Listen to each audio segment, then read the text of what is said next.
Hi, everyone. Janine O'Dean's here with Susan G. Komen, Greater Central and East Texas, and we have the privilege today of being joined by Dr. Lakshmi Bala with Texas Oncology. Dr. Bala is also a member of our Komen Board of Directors, and we're so grateful that you're here with us today. Thank you.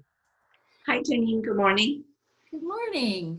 I know this has been a busy time for you, and while a lot of people are working from home, you're still active working in the clinics and seeing patients. How has service delivery, patient care changed for you and doctors at Texas Oncology during this pandemic? We're definitely in unprecedented times. We have had to adapt to almost a surreal situation. Our population we work with are extremely high risk. Cancer does not pause for COVID. You're absolutely right, have had to continue working through it and deliver chemotherapy and patient care. But we've taken many safety measures. So clinic does not look the same like it did before, but definitely safer.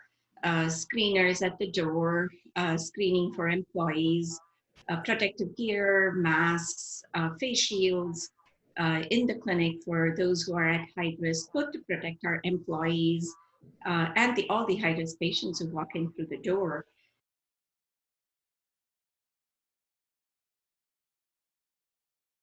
Hi, I'm going to walk you through our screening process. It is an enhanced screening process with no visitor policy. This is universal to employees and for any patient who walks through the door. Hi there. I have a few questions for you before we go into the clinic. Have you experienced any shortness of breath, fever, cough in the last year?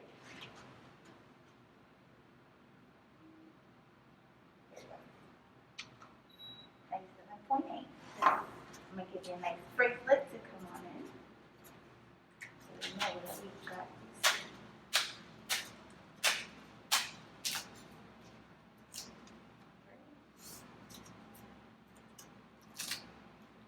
Come on in. And since we deal with a very vulnerable population, our screeners are in adequate PPE. They have a face mask, a face shield, gloves, temperature is taken, and it's monitored for employees twice a day as well.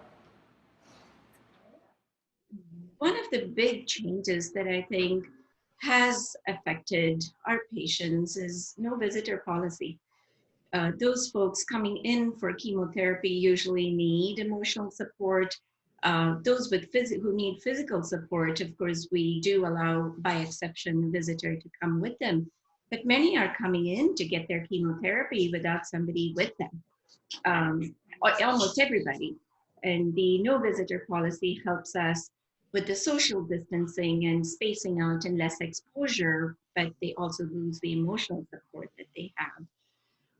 One way we have overcome and switched over the way we deliver patient care is using telemedicine platform. We bring patients in for chemotherapy in their labs, but if we are able to see them for their visits, whether it's their new consults or their follow-up visits, the toxicity checks, or counseling, genetic counseling, all our program visits are entirely, chemo teachers are now on telemedicine. It has been a huge advantage for patients to communicate with us, with their family, supporting them, helping them take notes and ask questions and support them through the process, help them navigate through the treatment planning. And that had to be rolled out fast, but has been a very effective tool in how we address this issue. Yeah, that caregiver support, not only that Texas Oncology provides, of course, through your medical care, but that team that each patient has at home or through their friend network is very important to the journey that each breast cancer patient takes. Do you find that you may have more people involved now because of telemedicine that are able to sit in on those visits? Maybe make it to the office with the patient before? at least during this time, more folks are being able to support their family member through this, or more family members and friends are. They would not be able to do it in our clinic. The patient would have to come without a visitor, and maybe we would put their family member on a speakerphone. But when we have them on the telemedicine platform, they can visit with them face to face with us. The one thing that has been noticeably different is probably the anxiety level, the white coat anxiety, when patients are in their own home with their families. And the waiting room is a virtual waiting room, and the waiting time is controlled, with, of course, our staff rooming them and us picking them up and visiting with them. I think that anxiety has been better, even with major decision making, life and death, or palliative care, stopping treatment. It has been much more comfortable for the patients to be at their home with their families than in my clinic with my staff. I think that has made a difference. So, there's definitely some advantage to the telehealth platform. Right. It's one of those silver linings that we didn't know might happen, right? Yeah. Being in that safe space and a space that they know Yeah. and comfortable with instead of a clinical space, perhaps. And no So, traffic to battle, to no parking issues. So I think a lot of elements have been taken out of that. right, right. Well, it'll be interesting to see as we come out of this what pieces that we implemented during a pandemic will continue even without it. Without it, yeah. Across the board.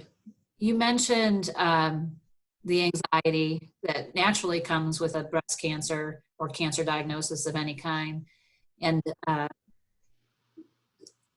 you seeing that heightened because of the pandemic? And what strategies have you offered to some of your patients in dealing with that? Definitely the anxiety is higher. Not only do they have to, and these are for folks who have to receive treatment, and the anxiety it has impacted us in many ways. We as physicians are trained and have practiced to treat patients based on evidence-based medicine. And things have changed. Business is not the same as usual. We have had to put a pause on early surgeries because PPE conservation. So some of these, especially in breast cancer, the early surgeries, ductal carcinoma in situ, and the small, low-grade breast cancer surgeries, which would have otherwise occurred, are on a pause for a period of time, at least for a few weeks. Things are going to open up, according to Governor Greg Abbott's orders on Wednesday.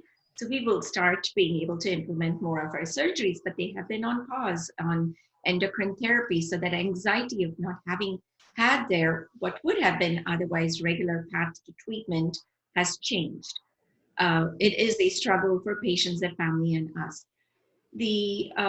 Another big element has been those who need to get treatment, chemotherapy in breast cancer, neoadjuvant chemotherapy, high-risk disease. We can't put off treatment for months for COVID to settle down, have to receive treatment, but with safety. And they would be considered high risk for a very virulent disease that we don't have a vaccine for yet, and treatment is still evolving.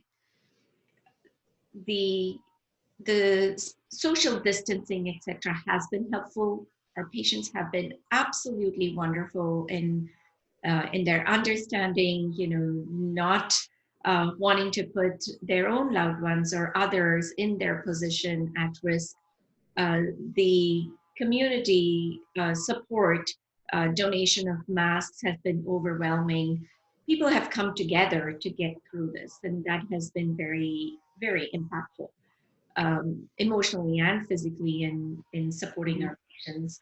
But the anxiety of caregivers, especially, to keep their loved ones safe to do their shopping, to provide care without bringing infections to them has also been an element that, from the caregiver's perspective, has been Right. more.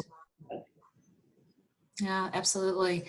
I think having talked with a survivor who just had surgery this past week, she was communicating with her family by dropping off things in the garage, not being able to touch each other through electronic media like Zoom or FaceTime, and through, basically not being able to physically be in the same room together, but using technology to support that. At Komen, we really try to wrap our arms around anybody that's going through a breast cancer diagnosis or treatment. While we have this 360-degree approach to touching breast cancer on every front, what do you think are the most important components of Komen's mission and our work that we do in the community to the patients that are being diagnosed today, even in the midst of a pandemic, and those that are going through treatment right now? As being part of Komen, our mission has been to reduce mortality. And for the treatment aspect itself, we've had to now do a lot of things through virtual navigation and support. I think Komen's role, now, and especially as we are emerging from this immediate crisis and peak phase where things plateau, is going to be essential. We focus on screening. All the screenings are on hold right now.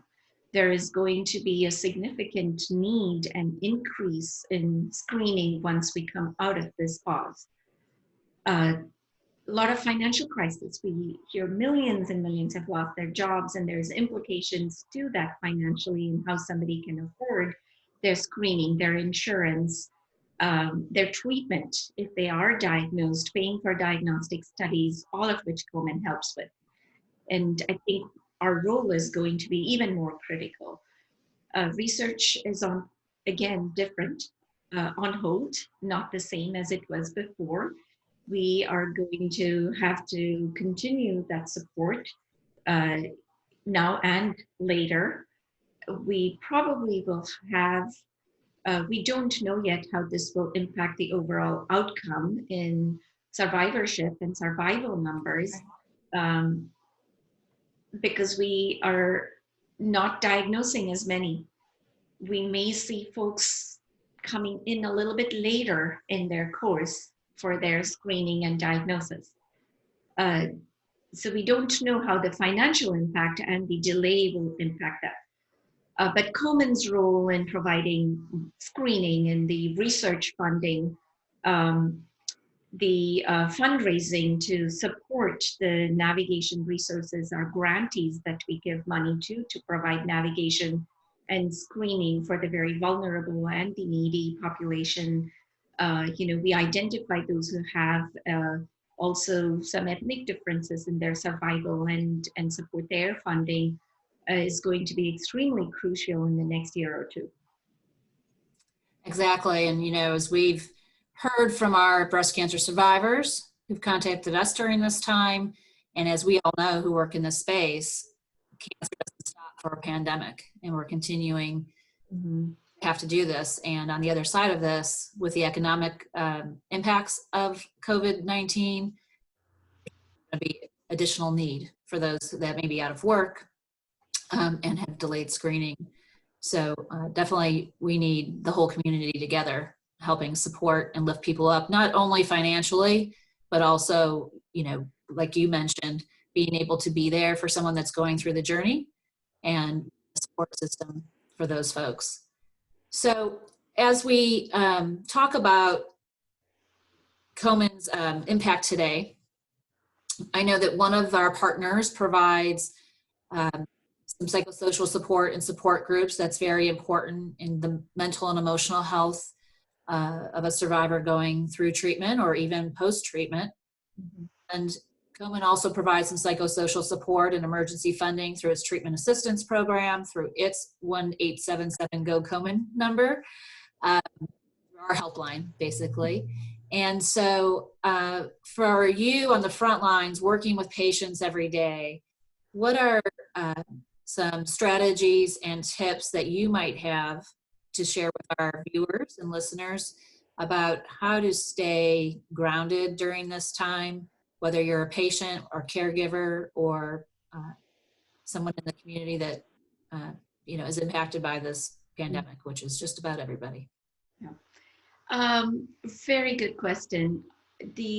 So just starting from Texas Oncology, for example, we have employee assistance programs, our EAP program, through which free counseling is offered to employees. So I think it would be something to think about, for our patients and their caregivers to reach out to their employers to see if they offer programs. Insurances offer Vitality, which our insurance, Blue Cross Blue Shield Partners, that offers programs for gym workouts at home to stay healthy physically, emotional counseling, emotional support programs as well. NCCN has also come up with some suggestions, guidelines to adapt to COVID-19 during this time. And our Texas Oncology Task Force has put together some nice tips, which might be a good way to share. There are some bullet points that I would like to share, and I'm just going to read off our list. I don't think I can remember it well. And this was our Director of Palliative Care and Social Work with Texas Oncology who put this together, adapting it from the NCCN self-care guidelines. And the critical word here is self-care. For all of us to pay attention to ourselves, not to ignore, but to acknowledge that we absolutely need to give us self-care. And some of the points listed are: give yourself a break, whether at work or at home, a breather, something calming. This I thought was nice. Spark joy. Take time to do something that brings you joy, even if for a brief moment every day. Be healthy. Routine matters. Go outside, get some sunlight. Breathe. We forget to breathe. Get help and keep faith. Any form of spiritual practice, if we did practice it, is important to help us get through it. Also, what to avoid: too much information. Avoid things that are uncontrollable. And think calm, practice meditation and mindfulness. And this particularly for me has been a time to reflect on what has been essential. We realized that so much of our life was around non-essential services, going out to eat and social events, interactions. But what has been essential has been healthy eating, healthy shopping, getting into a routine of cooking regularly, meal planning, taking time to take a break and go and exercise, things that we're in a rushed social media surrounding society is now on a pause, and has been a nice silver lining to focus on ourselves. Exactly. I think that your message about self-care is so important, no matter where you are in this pandemic. We're all in it together, as we all know, and that taking that time for yourself is so important. I know there are some folks who find themselves with more time, and others who may, be trying to manage children at home, maybe a cancer diagnosis, maybe, their work, and it can be quite a bit. So to make sure that, maybe it's not balance that we're trying to achieve, but we're trying to achieve a healthy harmony of all those things existing together. Absolutely. Yeah. This is the time to realize when kids are home, and my child was old enough that I don't have to homeschool, but teachers are worth every penny they earn. Absolutely. Yep, I have a young budding teacher who just graduated and received a job offer, so we're really excited to have her in the education field next year, and she's very excited to be working with young students. Awesome. Yeah. So things are still happening, and there's still things to celebrate during this time. From your standpoint, what are some of those points of joy that you've found, either personally or professionally, as you're working with patients, that you might want to share with some of our listeners? Probably the two biggest elements have been empathy. It has brought out a lot of empathy in our patients, our staff, and feeling for the other person. And we are in a field where we already give a lot. We give more than what we take from everybody, our patients to caregivers and employees, our staff, physicians, etc. But empathy has come to the forefront. And giving mentality, the sharing. Yeah. People making masks and face shields and donating to patients and making sure everybody is safe. We're only as safe as our neighbors are. And that has been really touching, I think, in this whole pandemic. Yeah, I think it gives us, if nothing else, gives us some time to reflect on what's happening around us and not just navel gazing, as you will. Absolutely. Right, and what's happening to others. And so as we end our time together today, I feel like I could talk to you all day long, and there's so much to learn from you and to share. Is there anything in particular that you would want to say to those facing breast cancer today, whether they're your patient or not, obviously, and their families as they go through this journey during a pandemic? This is a once-in-a-lifetime story. And I hope it will just be a story. We will be on the other end of it sooner or later. We just have to hang in together, support each other, and overcome the virus. Right. Well, thank you, Dr. Bala. We're very fortunate to have your experience and your leadership on our board of directors. I want to let everybody know that's listening, if you have any other topics that you're interested in hearing about, please email us at info@comongreatercetx.org. And thank you so much for joining us today, Dr. Bala. We wish you well. Thank you. My pleasure.